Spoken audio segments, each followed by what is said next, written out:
Now, I would like to bring up some of the examples that I've done with the class. Yeah, I have a class. In the classroom, we do classwork. Someone comes up and says, I have a problem. So we put the problem on the board because it makes it easier for you people to know exactly what we're doing, so that you too could apply your own personal problems to the problem that we're going to do. Let's see.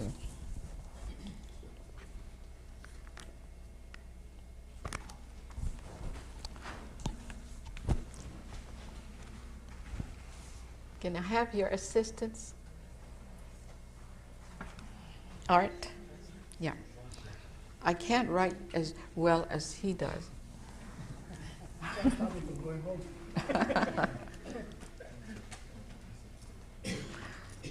This is case number 1, and it's the case of two youngsters in the school. This is from the Department of Psychology at school and counseling.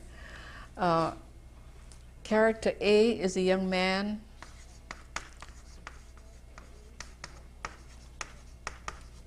B is his girlfriend. Let's say girlfriend.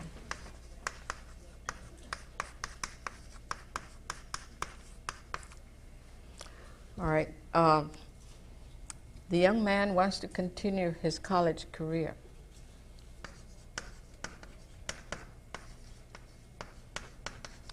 Girlfriend does not want to because she's possessive. She's very possessive.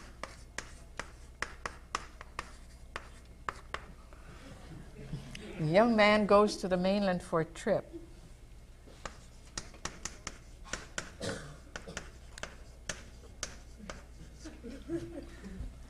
So in the meantime, the girl has an abortion, which the young man is not aware of, that she's pregnant. He's not aware that she's pregnant. Oh. Abortion. Oh, that's all right. Leave that. Just add abortion in the back. So this is important because I'm going to show you that all these children that are aborted and miscarriages, the souls are floating around and they must be released.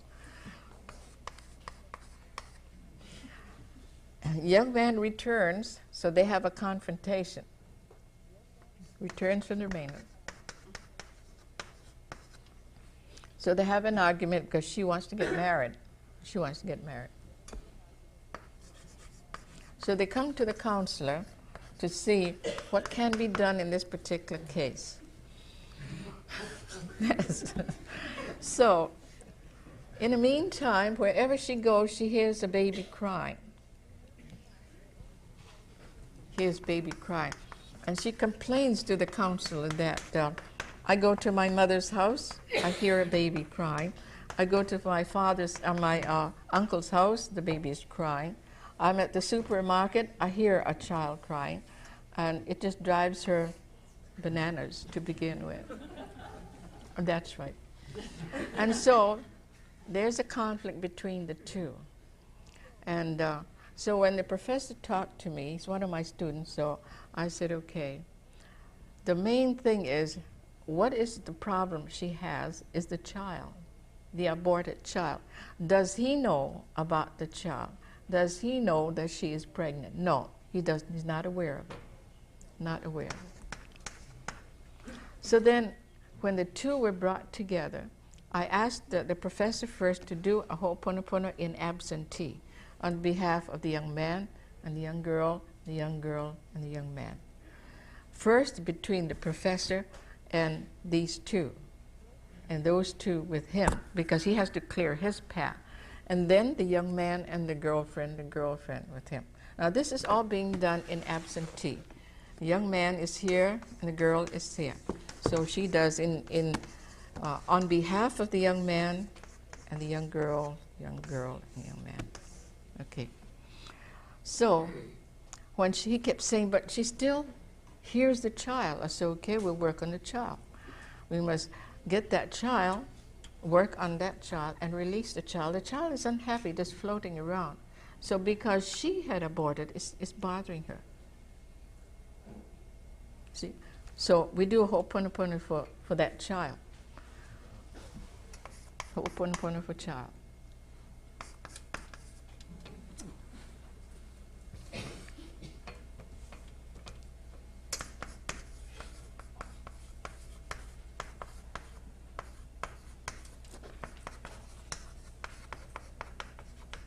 Excellent. Now, the first thing we do is do Ho'oponopono between the young man and the young girl and the young man, and then she and the child and he, and the child and the father.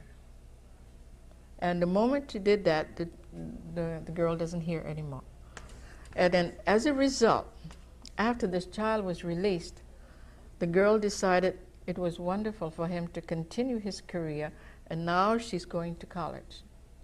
So it's brought peace and balance into their lives. So all is well with them.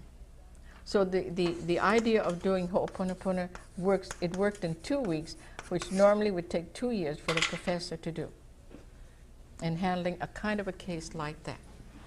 So it is really interesting that this is from the professional standpoint. And I have worked with a lot of other psychologists and psychiatrists who have taken 2 to 5 years in doing and handling their situations, and they found this is so simple because you're able to work with your patient in absentee. You're able to get that patient's problem, whether it's in a reincarnation that created the problem. If so, we're erasing it. There's only a problem that relates to that specific situation. Now, if I have a problem, now I have the hospital who's been kind enough to lend us the facilities of a camera. And we couldn't get a camera anywhere because it was so expensive, it was just beyond our means. Well, it happened that a couple of months ago, the hospital had called me, the vice president, and said, we're having a lot of spirits and spooks that are running around in the hospital, and it's just affecting the staff, and the nurses are quitting. We have problems with the patients, so it's chaos. Will you come and bless the place? I said, on one condition, that I will be able to teach the nurses to exorcise and to do the last rites at the deathbed. They said, fine. So they put it on a bulletin board. As a result of it, I have 100 nurses who are interested in taking. And it's really interesting. So through the time, we had gone over to the hospital. They thought, well, you're bringing your bowl, you're bringing your tea leaf, and which is a normal thing. A lot of the people that come there, they believe in rituals. I do not. I feel there are places for ritual. But in doing public functions, when I do that, people say, oh, she's a kahuna. You've already had something up on a scoreboard, and they criticize. And so the thought forms that you're bombarded with is a detriment. So I just walk there like any other guest. Nobody knows what I'm doing, and I'm neutralizing. I'm neutralizing the whole area. So as we do this, you do it with your mind. You do not need props.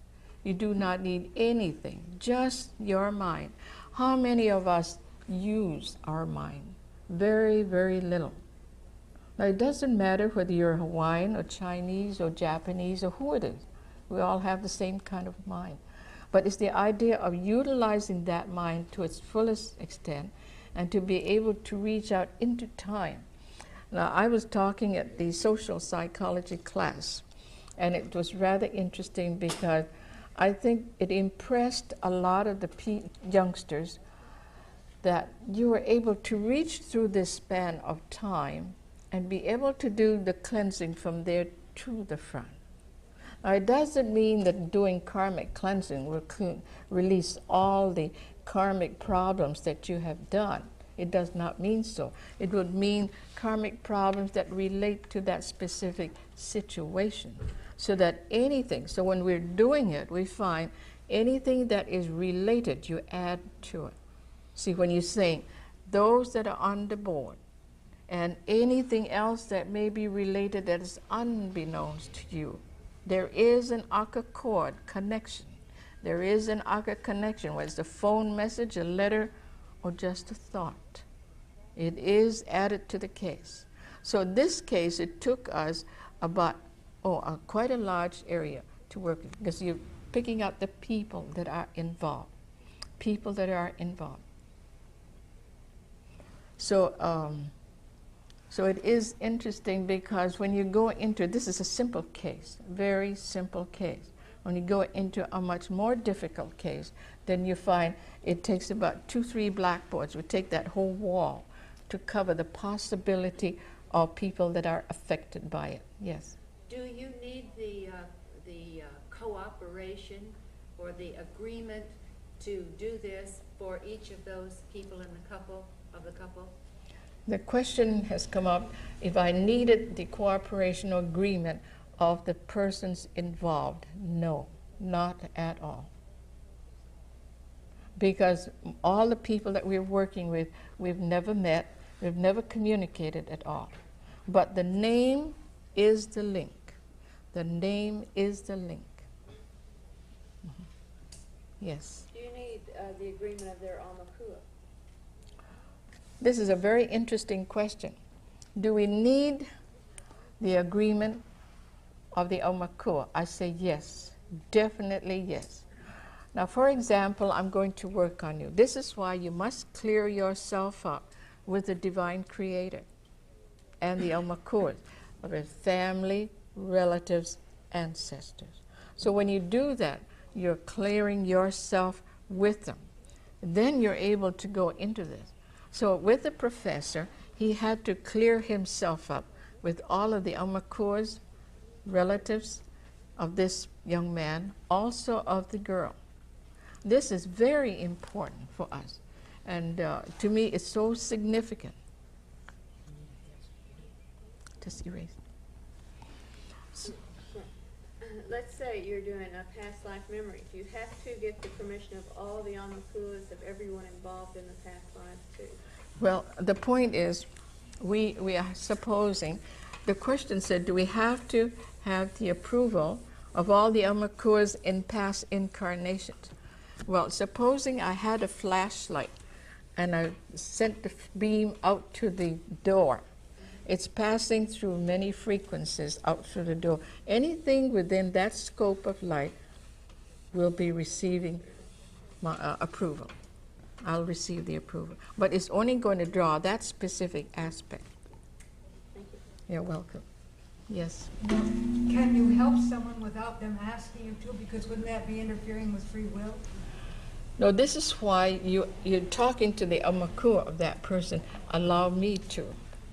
See, you must have the permission of the Omakua of that person. It's not an invasion, because in the field of healing, that's the first thing you do, because they're very happy that you're concerned, that you're helping them. However, get the clearance from them so that you have your ticket to pass through, your approval. Everybody wouldn't know when they had their ticket. I'm sure I wouldn't. Well, no, in doing this process, you automatically get an okay. Like in the field of therapy, massage, or any of that, I do not touch a person without clearing myself with the high self and the Omakua of that person. And I never let anybody touch me for therapy unless they have cleared themselves with my Omakuas and my high self. Because you are in a universe of your own, and I respect you for what you are. So to penetrate through and say, I'm going to massage you, I'm invading your universe. And maybe at that particular time, that my vibration, I've come with so many things with me, I'm pouring it into that person. So if that person is a sacred person as I feel he is, or I am a sacred person, I must also treat him likewise. So in the Hawaiian healing, there are many, many disciplines. Discipline is the idea to make yourself that instrument that is worthy of helping another. But you've got so many hang-ups and so many problems, it makes it difficult. There are detriments.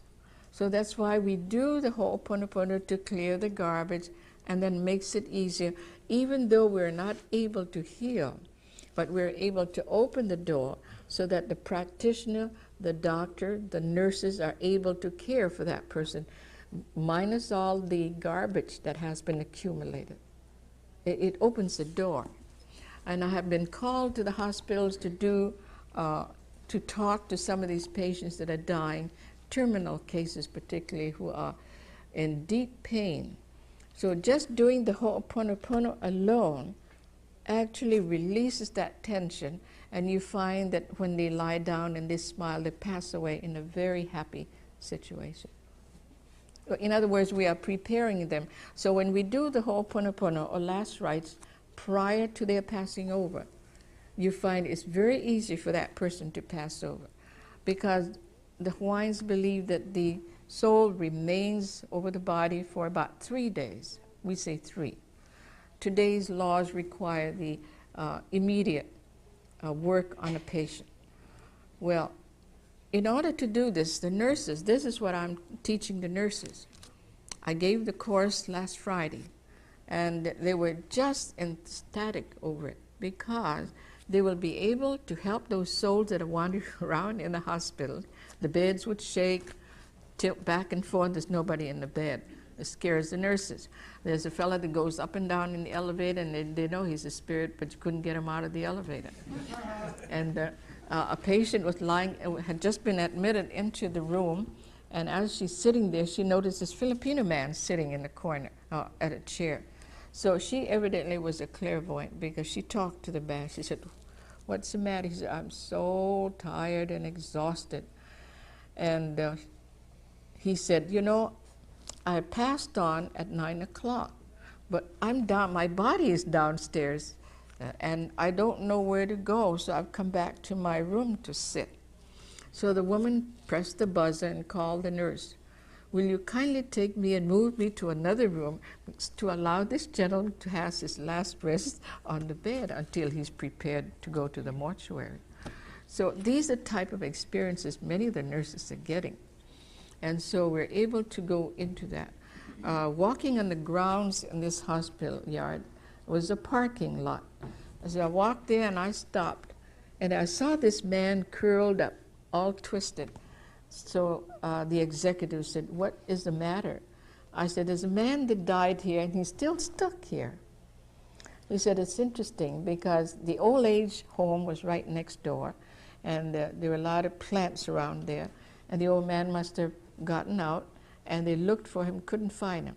But the gardener found him 5 days later, right where the hedge, where he is, all curled up, tangled up in this hedge, and died. So the aka cord is still there. What we need to do is cut it to release him." So this is the function of your Ho'oponopono, is to release, to cut all of these ties.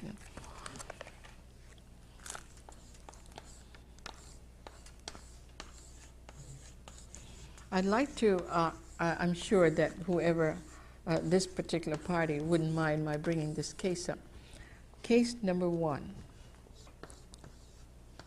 This person, 2 young men driving on a motorcycle at night. In making a turn on a corner, we'll just put down case number 1.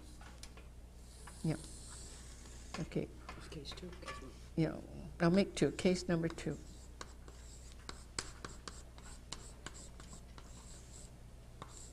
Two young men riding on a motorcycle at night. In making a turn on the road, one young man dies.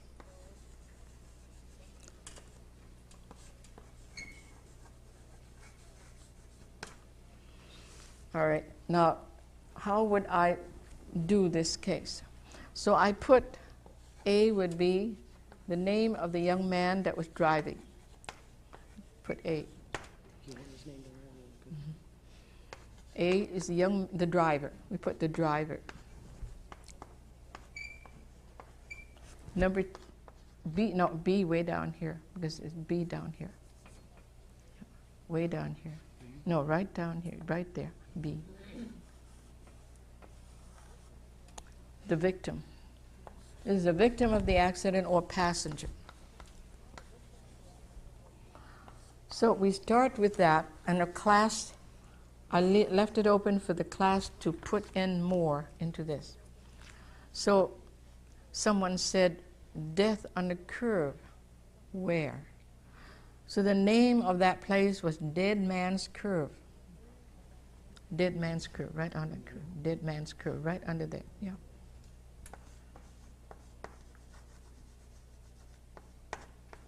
Dead Man's Curve. So that is rather suggestive. So someone said there must be other people who died at that curve, probably. So we put in the possibility of other souls who have died on that curve, others who died on the curve.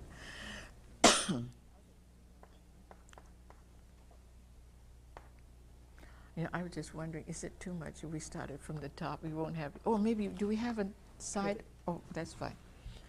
So then that means way back to the beginning of time, there might have been others who died at that particular spot. Now, at night, I asked the question, if there was a sign at that curve. There was no sign. So the problem is that the Department of Transportation in Honolulu is in charge of placing signs. There was no adequate sign, so we put the Department of Transportation. So then someone said, well, we have to have the family, relatives, and ancestors of both people, A and B. So you could see how this thing can grow and expand and expand. It depends on your imagination. Because of the fact that this accident occurred in Kaneohe, somewhere near the Pali, and the battle of the Nu'uanu Pali, where many of the people were thrown over the Pali, over the precipice. Some of them felt, maybe some of them walked over or crawled over to this area and then still are earthbound. And we take care of that too.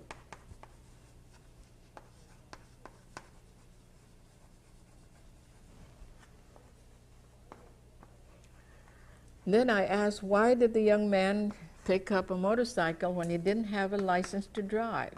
See, there you need a motorcycle license, but he did have a license to drive the car. So he said, Susan, or whoever the young lady is, did not want to lend her car. That was the beginning of the accident. Susan did not want to lend her car, so the two boys went on a motorcycle. So actually went right back to the young lady because she refused the use of the car. So she too is involved with this thing here. Do you have Susan? Mm-hmm. Okay. So then the party said, well, the mayor had sent a letter saying the young man was drunk or was under the influence of liquor. So if this is so, then we put the mayor's name down. He's involved too.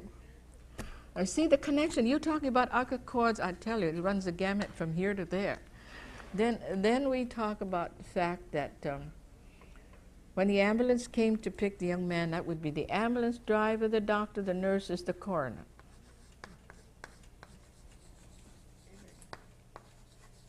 Yeah. Took us about 5 minutes, I think. It all includes the To figure it mortician. out what to Includes the call mortician too. And gee, I don't know what else. It took up quite a space, didn't we?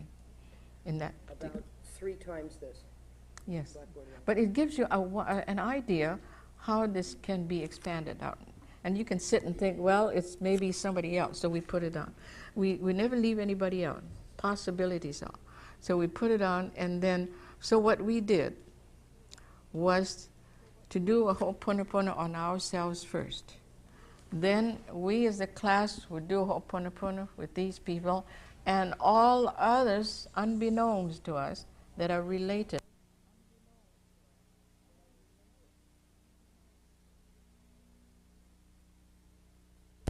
Radio or newspapers. Doesn't that set up the negative thought forms or the Aka chords for the people who read it? It does. To it, also? It does. And you can program it off. You can help with the situation. The question was, if we looked at a situation over the TV or radio, or we hear about it, does it not affect us? It does, because we are absorbing it through visually. We are establishing an Aka chord. And you can help. You can to some degree. Yeah. But this one is getting to really finite case. Yeah. So what we did do Ho'oponopono between ourselves and everybody on now the class is doing it with those on the board, all on the board. Then here these on the board we do to us. We transmute all of this into pure light. Because In the case of Goodwill, I don't know if you have Goodwill agencies here, where people give clothing. I will be coming to that. I will be coming to that. So that when we do this, we have erased from all of these pupils' computer or memory bank this unhappy and traumatic situation. They may remember it, but the pain is gone. The trauma is gone. So when we've done this, yeah, so she's talking about the umbrella coverage, which is true. You're covering the whole thing plus any others that's not on the board that may be related that we do not know of. So when it was finished, the case, yes, About the court case, also the attorneys and they were also all involved, yes, which was also. that's true. Thank you, There's attorneys. memories and everything. Thank you, Martha. And then it cleared itself out at the end. Yeah. Judge, the attorney, prosecutor, on both sides. Prosecutor, attorney on both sides. Weren't there several attorneys with us? Somebody Doesn't didn't wanna matter, take all the the case and- attorneys were yeah, all, included in yeah. that. Yes. That's what I was thinking. Witnesses possibly? Yes, witnesses. Now, I was told that no one had seen the accident, but I said the first people that were on the spot just to view it are considered witnesses. They are part, because the Alka cord is already connected. They used in that case the witnesses from the restaurant to say that the young men were not drunk when they had stopped by and had dinner. That's true. So as the mayor's letter said that the young man was under the influence of liquor, the witnesses at the restaurant said they were not under the influence of liquor when they left the restaurant. So all these controversial statements were being brought up. So we had more than, but I'm just kind of giving you a rough idea of what it is. So by so doing, we did this on Tuesday night. This is our class period. And on Wednesday, the mother talked to the young man and said, we have done a Ho'oponopono for you. It might make you feel a lot better. Because the young man has studied meditation, so he understood very well and appreciated the work we'd done. So what he did was sent a lot of his effort to energize the courtroom and the prosecutor, the judges, and that was it. So I said to the class, I wouldn't doubt, I feel that the case would be postponed as a result of the Ho'oponopono. Now this is Tuesday. Wednesday. On Thursday it was postponed. On Friday he was acquitted. And the attorney that did it has never in his whole life of doing as an attorney has ever had an acquittal. And this is an interesting case, a very interesting case. So I taped the words when the mother spoke about it to us, and she was very grateful. And we taped her, and so I played the tape in my social psychology group that I was talking to. It was to show them that it was so, that the mother was saying how wonderful the results had been as a Ho'oponopono. In fact, she is in an executive capacity at the university, and she has applied it even before she knew the rudiments of Ho'oponopono. Just hearing it in a lecture, she had come just to listen, and then she decided to take the course. But in the second lesson, she met with a confrontation in some work that she was doing. She thought, now I wonder what Morrnah was trying to tell me. So she kind of put it roughly, went to her room and did this the best she could. Hour later, she called the meeting again, and everything was in a balance. She said it was just marvelous. Yes. Would you be good enough to tell how you do the Ho'oponopono on yourself when you're working with a Yes. case like this? Okay.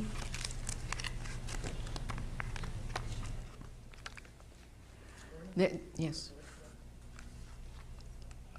Yes, that will be fine. You can turn it over. Thank you. First of all, what does this word mean? Ho'oponopono. Is problem solving.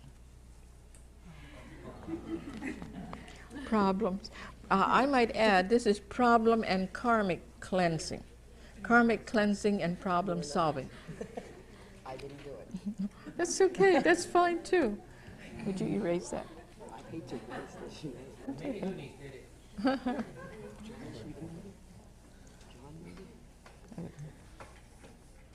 I get these little love notes all the time from classes, so I'm accustomed to it. You might have to write a little smaller, you know, when you I've done that. divine creator, What was the other problem solving? karmic cleansing.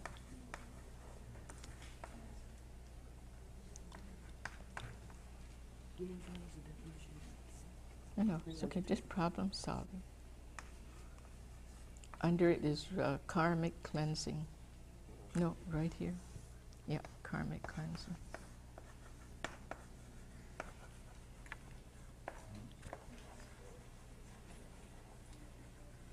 Now, I use the word divine creator because a lot of people are not very happy when you say, dear God.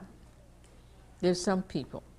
So I use the word divine creator because in our concept, divine creator is a little bit more, we are more comfortable with that. So in using the principles that I have just shown before this, that is the father, mother, son aspect. So I use that as divine creator, father, mother, son as one. You want to say something further?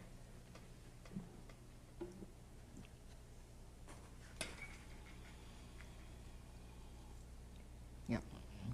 Can you write that? I didn't have any, I should have brought some Xerox ones, but this might give you, you can make copies of it. Copy this one, or I can have some Xeroxed before we finish the session. They'll be in the office late to 0. Father, mother, son as one. It's on that principle, father, mother, son as one. This way. If I, my families, if I,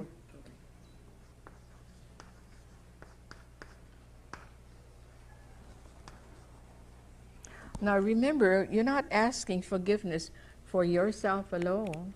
You must take your whole family, relatives, and ancestors together with you. And you're doing a good job that way. Okay?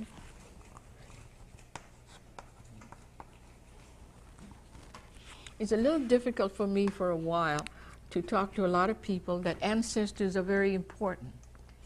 Aumakuas are very important. But they are. Because in all my work in working with a lot of groups of different nationalities, I find that they have aumakuas as we do.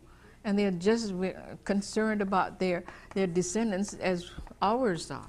So no matter where you go, we have aumakuas, whether they're Indian, Chinese, or Japanese, or whatever.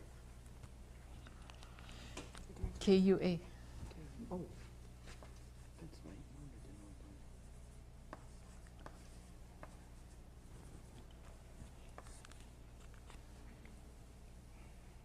If we have offended, you can start.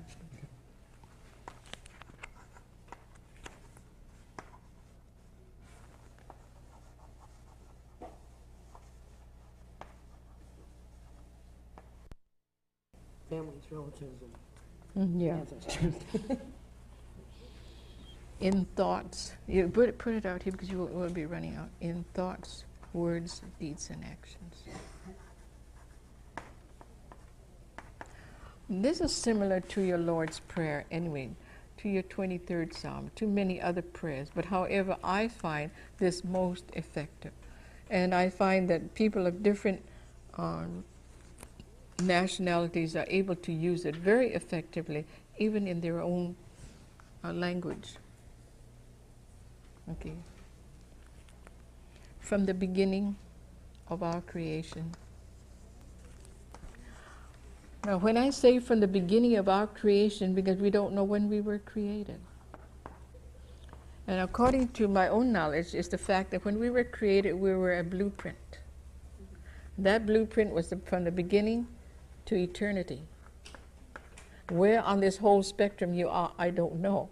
But from the beginning of your creation, not of creation itself, but of your creation, to the present. No, not our. Oh, yes, yes, that's a beginning of our creation, Creation. to the present.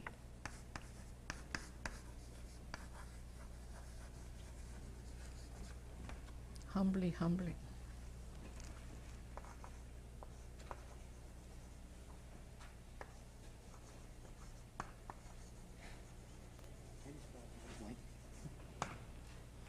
Three, one. Mm-hmm.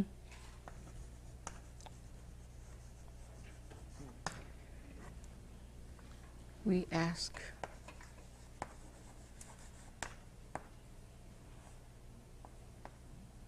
you all for forgiveness.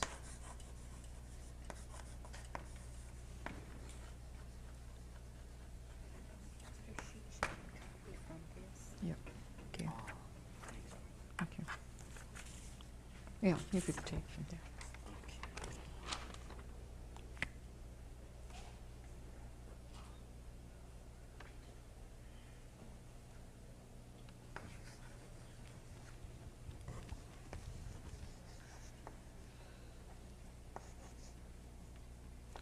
When we say our, you're including your relatives, your families, also your ancestors. For example, if I'm talking about the situation here, as many of you have crossed this area a long time ago. So before coming to this area or any area that you have not been before, you must always do a ho'oponopono. Because in another period of time, you might have been sacrificed. In another period of time, you might have killed someone else. So we're going through that, and then all these karmic things will sift up and will be erased as you get to those places. The reverence that one has for places and nature is foremost. We talk about the land gods, the ocean gods, the gods of the mountain, the gods of the rivers and the streams, the rain gods, the clouds, the moon, the stars, and the constellations. We call them gods because we had a great reverence for them. And the earth itself, the stone, so everything we had great reverence for. Because when we look at ourselves, we find in us is the mineral, the vegetable, the animal kingdom, is all within us. So we can associate and affiliate with this. But the thing is that we do not have the respect and the love and the concern for the things around us. I see a lot of people walking on the way, they're not even aware there's some plants here and the beautiful grass that grows and the mountains, the breeze that comes through. It's something that is lacking in the world today, that appreciation of nature itself, of the very things that surround us that lend to our environment when we're not appreciating them. And so with this kind of a thing, I feel it kind of takes you back to your grassroots and kind of makes you aware and appreciate the things around you, whether it is a desert or is a snowy area or it's in the tropics. So wherever I go, I really feel a deep appreciation that's everything around me, because I feel it's God expressed. Would this be a chant by any chance? I beg your pardon? Would this be a chant? No, no, not at all. Has this been, Pona been tried on the Creator, hostages? T-O-R. I beg your pardon? Has the Pona been tried on the hostages? On the hostages? Well, this is an interesting thing. In my work at Pearl Harbor, I had a course. Pearl Harbor wanted to have me teach their people there. And it was interesting that I told them that one of the things I'd like to do was to have them cleanse Pearl Harbor since we're there. And we know that a lot of the spirits are still in the Arizona. So I think wherever they are, we should learn to clean the place up. However, one of the, I think it was just the second night of my session, young lady walks up and she said, you know, I'm very much concerned about Iran, and I'd like to know if we can do something about Iran and hostages. Well, we must look at the thing from many directions. What are the hostages there? Is it a karmic situation for them? We have to also look at that. So we did do what we could. But the way I feel that in doing Ho'oponopono, a lot of people will say you're doing what you feel you want to do to be established so that you want to get the result you want. I do not. All I want is justice. Whatever it is, like the other case we had, the students at the university said, well, doing Ho'oponopono couldn't be a real good thing because that boy got scot-free, then it wasn't right because he broke the law. And I said, no, because according to the appearance of the whole case, that boy was not wrong because there was no sign showing on a wet, rainy night that there was a curve at that part. So that negligence on the Department of Transportation created that. So when we were doing the Ho'oponopono at school that night, see, everybody had already memorized this, and so they were able to just close their eyes, do Ho'oponopono themselves, and then those on the board, and then them. All of a sudden, I could see this procession of the spirits walking. This young man walked in, and he's holding his head. Well, I didn't know who he was. It was a Caucasian boy. Then after him were hundreds and hundreds of souls were walking in. Some in a class, I'm sure, were able to see. But as they got in, and when we got to the last part of the prayer, they all moved out, and all you could see is a beam of light going out as each one went. Couldn't see the body, but just flicker of light moving out. And the last one was a young man. Now the reason was he was the one that triggered. These people would still be earthbound. Now if his case had not come up, we would not have unearthed those people, but we could not touch anything beyond that scope. We were just isolating this case in one specific spot. So all the people in that area for eons of time came in on a boat ride, and they left as a beacon of life and released. So it was done at that time. So as a result of that, the case was postponed to create that poor period of rest, and then when the case came up again in court, he was acquitted because everybody was put in that state of balance. The spirits who were departed and earthbound, the young man, the family, and all other situations, even though the state and the police had experts on the case, but none of them won because the judge gave the acquittal to the young man. Do you want me to start from part two? Yes, please. Just maybe you have to turn.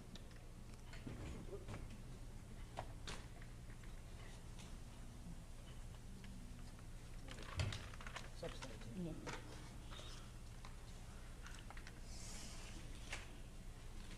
Yes.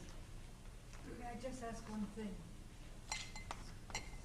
Thank you. There has to be feeling going to this in order for it to work, doesn't it? And how can you get your whole class to put the proper feeling in? No, I did not have to condition them.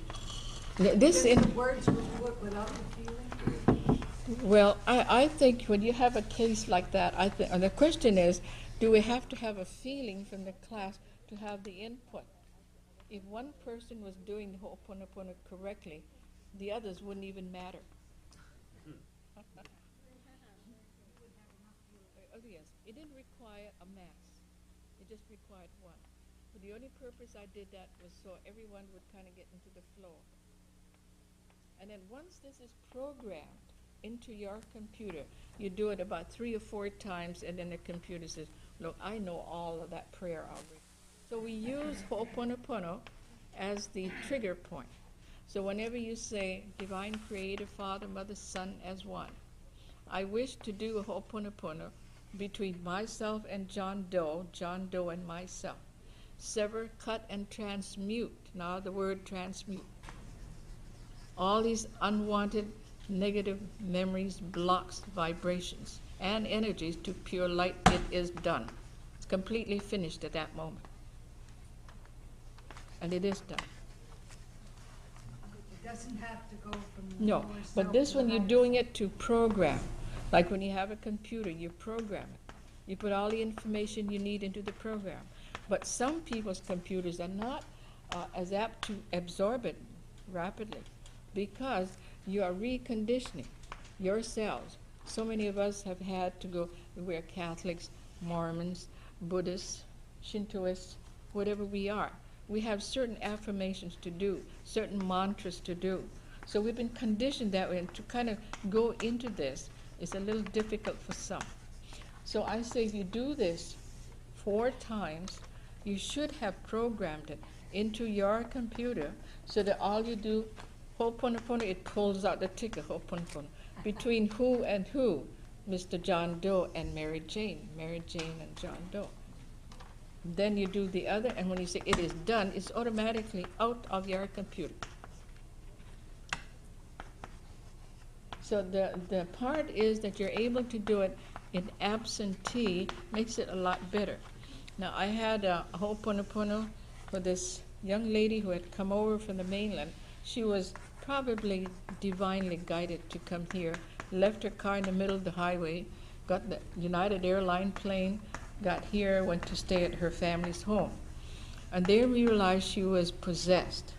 So they called me. Well, I couldn't go there sooner, so I was going the next day. So I suggested a Ho'oponopono, so they got families from the mainland, families from the other side of the island, families from here. So we gathered a large group.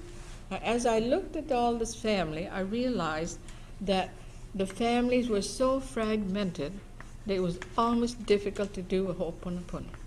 So what is the alternative that you have? At that moment, I had to decide what to do. So I got a piece of paper, pad, passed it around, and they wrote their names, their families, their relatives on that piece of paper. So by the time they got to me, they did not exist. They did not exist as far as I was concerned. They existed on this piece of paper. Because if I had to go through the normal procedure of Ho'oponopono, we'd have confrontation. Well, anyway, about halfway through my talk, one woman said, "Oh, I'm going home." The other one says, "I can't be bothered." See, you've gotten the resentments already. So irrespective of their feelings, I'm pulling it out of their computer. It does not matter. Because of the fact that they've shown their resentment, it doesn't concern me. Because I'm taking them collectively. They're all represented on this sheet of paper. And so it's the same thing that you're doing in absentee. You don't care who they are. But as long as their names are on, this is the contact point, is their name.